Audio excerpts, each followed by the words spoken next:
உலகெங்கும் வாழுகிற தமிழ் நெஞ்சங்களே, அனைத்திந்திய அண்ணா திராவிட முன்னேற்றக் கழகத்தின் அடலேறுகளே, உங்கள் யாவருக்கும் நாஞ்சில் டொமினிக் என்றும் எடப்பாடியார் யூடியூப் சேனல் மூலமாக உங்களை சந்திப்பதில் மட்டற்ற மகிழ்ச்சி அடைகிறேன்.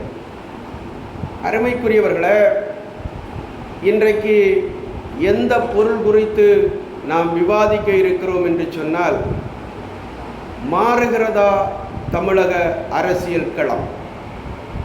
இந்த பொருள் குறித்து தான் இன்றைக்கு நாம் பேச இருக்கிறோம். நாடெங்கும் இருக்கிற தொலைக்காட்சி சேனல்களை பார்த்தால் இன்றைக்கு இந்த பொருள் குறித்து தான் விவாதித்து கொண்டிருக்கிறார்கள். ஏன்னா தமிழ்நாட்டினுடைய அரசியல் களம் இன்றைக்கு வேகமாக மாறிக்கொண்டிருப்பதை நம்மாலே பார்க்க முடிகிறது. 2021ஆம் ஆண்டு நடைபெற்ற தமிழக சட்டமன்ற தேர்தலில் அறுதி பெரும்பான்மை பெற்று ஆட்சி அதிகாரத்துக்கு வந்த திராவிட முன்னேற்றக் கழகம் கண்ணுக்கு எட்டிய தூரம் வரை தனக்கு அரசியல் களத்தில் எதிரியே இல்லை என்கிற அளவுக்குத்தான் தன்னுடைய அரசியல் செயல்பாடுகளை இன்றைக்கு களத்திலே நடத்தி கொண்டிருக்கிறது. திராவிட முன்னேற்றக் கழகத்தை பொறுத்தமட்டில் ஆட்சி அதிகாரத்தில் இருந்து கொண்டிருக்கிற திமுக என்றைக்காவது எப்போதாவது மக்கள் பிரச்சனைகள் குறித்து கவலைப்பட்டிருக்கிறதா என்று கேட்டால் கிடையாது. தமிழ்நாட்டில் வாழுகிற சாதாரண மக்கள் குறித்து ஆளுகிற திராவிட முன்னேற்றக் கழகம் கவலைப்படுகிறதா என்று கேட்டால் கிடையாது. தமிழ்நாட்டினுடைய சட்டம் ஒழுங்கு குறித்து என்றைக்காவது திமுக அக்கறை செலுத்தி இருக்கிறதா என்று கேட்டால் அதுவும் கிடையாது. சாமானிய மக்கள் குறித்து கவலைப்படாத ஆட்சியாளர்கள் இன்றைக்கு யாரை குறித்து கவலைப்படுகிறார்கள் என்று சொன்னால், தங்களுடைய கூட்டணியின் அங்கமாக இருக்கிற அந்த 13 கட்சிகளை குறித்து மட்டும்தான் இன்றைக்கு கவலைப்படுகிற ஒரு அரசாங்கமாக, ஆட்சியாக திராவிட முன்னேற்றக் கழகத்தினுடைய ஆட்சி தமிழ்நாட்டில் நடந்து கொண்டிருக்கிறது என்று சொன்னால் அது மிகையாகாது. கூட்டணிக்குள்ளே அவ்வப்போது சிறு சிறு சஞ்சலங்கள், சங்கடங்கள் ஏற்படுகிற போதெல்லாம் திராவிட முன்னேற்றக் கழகத்தினுடைய தலைவர், நாடாளுகிற முதலமைச்சர் MK ஸ்டாலின் அவர்கள் கூட்டணி கட்சி தலைவர்களை பவ்யமாக, பக்குவமாக பேசி அவர்களை சமாதானம் செய்து தன்னோடும் தன்னுடைய அரசாங்கத்தோடும் ஒத்துப்போக செய்கிற அந்த நிலையை உருவாக்குகிற முதலமைச்சர் இன்றைக்கு மிக தைரியமாக சொல்லுகிறார். என்ன சொல்லுகிறார்னா, தமிழ்நாட்டில் இருக்கிற திராவிட முன்னேற்றக் கழகத்தினுடைய ஆட்சி இட் இஸ் இன்டாக்ட். நாங்கள் எந்த விதமான சலனமும் இல்லாமல் இருக்கிறோம், சங்கடம் இல்லாமல் இருக்கிறோம். ஆகையினாலே இந்த அரசாங்கம் தெளிவான பாதையிலே செயல்படுகிறது என்று நாடாளுகிற முதலமைச்சர் MK ஸ்டாலின் அவர்கள் சொல்லிக் கொண்டிருக்கிறார். கூட்டணிக்குள்ளே பல்வேறு சங்கடங்கள் இருக்கிறது, கூட்டணிக்குள்ளே பல்வேறு சலசலப்பு இருக்கிறது. ஆனால் அந்த சலசலப்புகளும் சங்கடங்களும் மக்களுக்கான சலசலப்பாக இருக்கிறதா, நாட்டு மக்களுக்கான அவர்கள் குறித்த சங்கடங்களாக இருக்கிறதா என்று கேட்டால் நிச்சயமாக கிடையாது. தங்களுடைய சொந்த நலன் கருதுகிற சங்கடங்களும் சஞ்சலங்களும் முதலமைச்சருக்கு முன்னாலே வைக்கப்படுகிறது. முதலமைச்சர் அதை பேசி முடித்து கொடுக்கிற அந்த இடத்தில் இருக்கிறார்.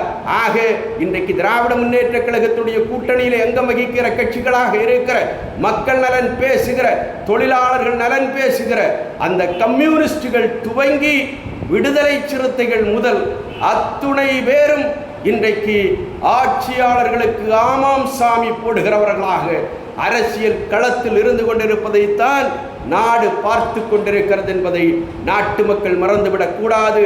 ஆக அருமைக்குரியவர்களே, திராவிட முன்னேற்றக் கழகம் இன்றைக்கு மக்களை நம்பி ஆட்சி நடத்தவில்லை, தன்னுடைய கூட்டணி கட்சிகளையும் கூட்டணி கட்சிகளுடைய தலைவர்களையும் மட்டுமே நம்பி ஒரு அரசாங்கத்தை திராவிட முன்னேற்றக் கழகம் நடத்தி கொண்டிருக்கிறது. மீண்டும் வருவோம். 2026 200+ தொகுதிகளை பெற்று ஒரு மிருக பலத்துடன் கூடிய அரசாங்கத்தை அமைப்போம் என்று அவ்வப்போது நாடாளுகிற முதலமைச்சர் பேசுகிறார். அந்த பேச்சில் இன்றைக்கு ஒரு இடி விழுந்ததை போன்ற சம்பவம் அரசியல் களத்திலே நடந்திருக்கிறது என்று சொன்னால் அது வெள்ளித்திரையிலே மின்னி மினுங்குகிற நட்சத்திரம், உச்ச நட்சத்திரமாக இருக்கிற மரியாதைக்குரிய தளபதி விஜய் அவர்களுடைய அரசியல் வருகையாக இருக்கிறது என்பதை யாரும் மறந்துவிடவோ மறுத்துவிடவோ முடியாது.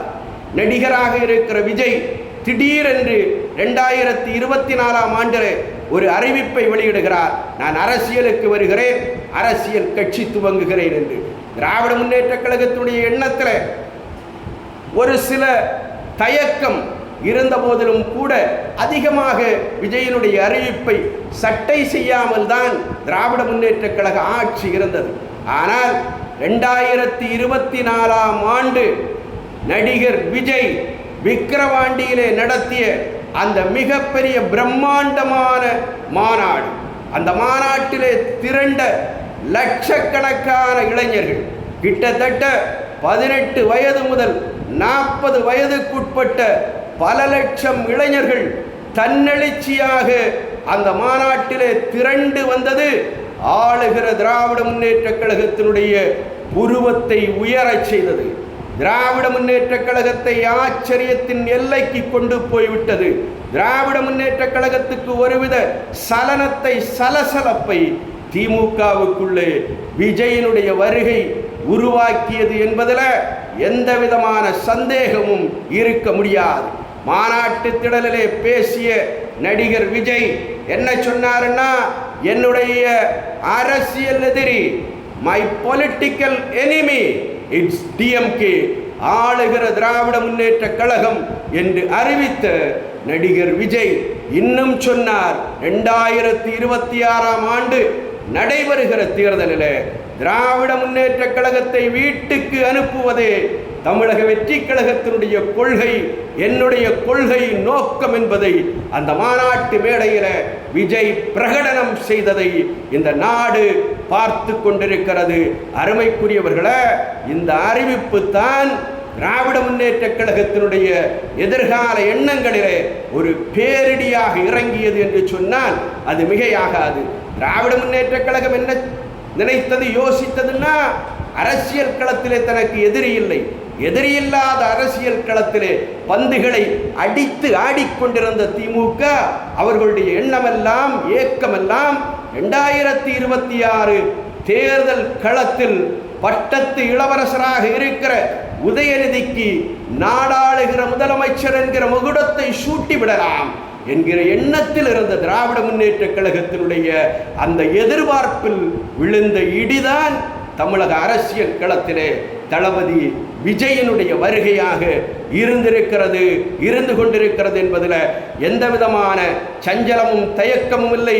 அருமைக்குரியவர்களே, நடிகர் விஜய் அவர்கள் மிக தெளிவாக சொல்லுகிறார், தன்னுடைய கூட்டணிகளை கட்டமைக்கிற போது, அருமைக்குரியவர்களே, திராவிட முன்னேற்ற கழகத்தை வீழ்த்துகிற கூட்டணியை அவர் உருவாக்குவார். அப்படி வீழ்த்துகிற கூட்டணியை உருவாக்க வேண்டும் என்று நினைக்கிற விஜய்க்கு தெரியாததல்ல, தமிழ்நாட்டின் அரசியல் களத்தில் ஒரு கிராமம் முதல் நகரம் வரை, ஒரு ஊராட்சி முதல் மாநகராட்சி வரை, இன்றைக்கு அத்தனை வார்டுகளிலேயும் ஒரு கட்சிக்கு கிளைக்கழகங்கள் அமைப்பு இருக்கிறது என்று சொன்னால் அது அண்ணா திராவிட முன்னேற்ற கழகம் என்கிற இயக்கத்துக்கு மட்டும்தான் இருக்கிறது. 2024 நாடாளுமன்ற தேர்தலிலே கூட அருமைக்குரியவர்களே, அதிமுக களத்திலே தோற்று போயிருக்கலாம். ஆனால் அதிமுக என்றைக்கும் களத்தை இழந்து விடவில்லை என்பதை விஜய் கூட கண்கூடாக பார்த்து கொண்டிருக்கிறார்.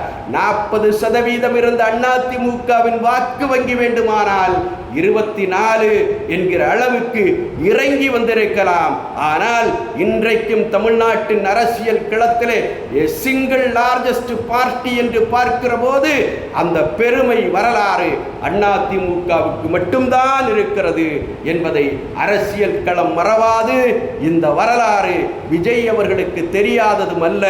ஆக அருமைக்குரியவர்களே, அரசியல் களத்தில் 2026 தேர்தல் களத்தில் அதிமுகவோடு கரம் கோர்ப்பதற்கு தமிழக வெற்றி கழகத்தினுடைய தலைவர் விஜய் தன்னை தயார்படுத்தி கொண்டிருக்கிற நேரத்திலே தான் அருமைக்குரியவர்களே, இன்றைக்கு தமிழ்நாட்டினுடைய பட்ஜெட் கூட்டத்தொடர் நடந்து கொண்டிருக்கிறது. பட்ஜெட் கூட்டத்தொடரில் பந்துகளை சாதாரணமாக தட்டி தட்டி ஆடிய தமிழ்நாட்டினுடைய எதிர்கட்சி தலைவர், நாளைய தமிழகத்தினுடைய நம்பிக்கையாக இருக்கிற எங்கள் புரட்சி தமிழர் அண்ணன் எடப்பாடியார் அவர்கள் இன்றைக்கு பந்துகளை பவுண்டரிகளாக விரட்ட துவங்கி இருக்கிறார். ஆம் அருமைக்குரியவர்களே, இன்றைக்கு சட்டமன்றம் அலறுகிறது. புரட்சி தமிழர் அவர்களுடைய எழுச்சியை கண்டு இன்றைக்கு தமிழ்நாட்டில் இருக்கிற ஆளுகிற கட்சி திமுக அலறுகிற விதமாக இன்றைக்கு தமிழ்நாடு அசெம்பிளியில் எங்களுடைய ஆற்றல் மிகுந்த தலைவர் புரட்சி தமிழர் அண்ணன் எடப்பாடியாருடைய செயல் இருந்து கொண்டிருக்கிறது. தமிழக சட்டமன்றத்தினுடைய சபாநாயகர் மீது இன்றைக்கு நம்பிக்கை இல்லாத தீர்மானம், அந்த நம்பிக்கை இல்லாத தீர்மானத்தை கொண்டு வருகிற ஆற்றல் துணிச்சல் படைத்த தலைவனாக இன்றைக்கு எடப்பாடியார் இருந்து கொண்டிருக்கிறார். அருமைக்குரியவர்களே, சட்டம் ஒழுங்கு கெட்டு போய் கிடக்கிற தமிழ்நாட்டை ஆளுகிற திராவிட முன்னேற்ற கழக அரசாங்கத்துடைய சட்டம் ஒழுங்குக்கு சாட்சி சொல்லுகிற விதமாக இன்றைக்கு மீண்டும் ஒரு சம்பவம் நெல்லை மண்ணிலே நடந்திருக்கிறது. அருமைக்குரியவர்களே, அந்த நெல்லை மண்ணிலே நடந்திருக்கிற அந்த சம்பவத்தை பார்க்கிற போது என்ன நடந்திருக்கிறதுன்னா, ரிட்டையர்டாக இருக்கிற ஒரு காவல் அதிகாரி, அந்த காவல் அதிகாரி சப் இன்ஸ்பெக்டராக இருந்து ஓய்வு பெற்ற ஜாகீர் ஹுசேன் என்கிற அந்த மனிதன், அவர் அருமைக்குரியவரை இன்றைக்கு வெட்டி வீழ்த்தப்பட்டிருக்கிறார். அவர் வெட்டி வீழ்த்தப்பட்டிருக்கிறார், கொலை செய்யப்பட்டிருக்கிறார் என்று சொன்னால், அந்த சம்பவத்தை, அந்த பிரச்சனையை இன்றைக்கு சட்டமன்றத்திலே மிக தெளிவாக எழுப்பியிருக்கிற ஒரு தலைவராக புரட்சி தமிழர் அவர்கள் இருந்து கொண்டிருக்கிறார். சட்டமன்றத்தை அலற வைத்துக் கொண்டிருக்கிறார். தமிழ்நாட்டினுடைய அரசியல் களம் வேகமாக மாறிக்கொண்டிருக்கிறது. அந்த அரசியல் களத்தினுடைய மாற்றம் அருமைக்குரியவர்களே, புரட்சி தமிழர் எடப்பாடியார் அவர்களை நோக்கி இன்றைக்கு களம் நகர்ந்து கொண்டிருக்கிறது. அந்த களம்தான் 2026 புரட்சி தமிழர் அண்ணன் எடப்பாடியார் அவர்களை ஆட்சி அதிகாரத்தில் கொண்டு போய் உட்கார வைக்கும். அருமைக்குரியவர்களே, களம் மாறுகிறது. அந்த களம் அதிமுகவுக்கு சாதகமாக மாறுகிறது. ஆற்றல் மிகுந்த தலைவன் புரட்சி தமிழர் எடப்பாடியாருக்கு சாதகமாக மாறுகிறது. நாடாளுகிற முதலமைச்சராக அண்ணன் எடப்பாடியார் வருவதை எந்த கொம்பனாலும் தடுக்க முடியாது. இது திண்ணம், இது வரலாறாக மாறும். கேட்ட செவிமடுத்த நண்பர்களுக்கு நன்றி சொல்லுகிறேன். நன்றி, வணக்கம்.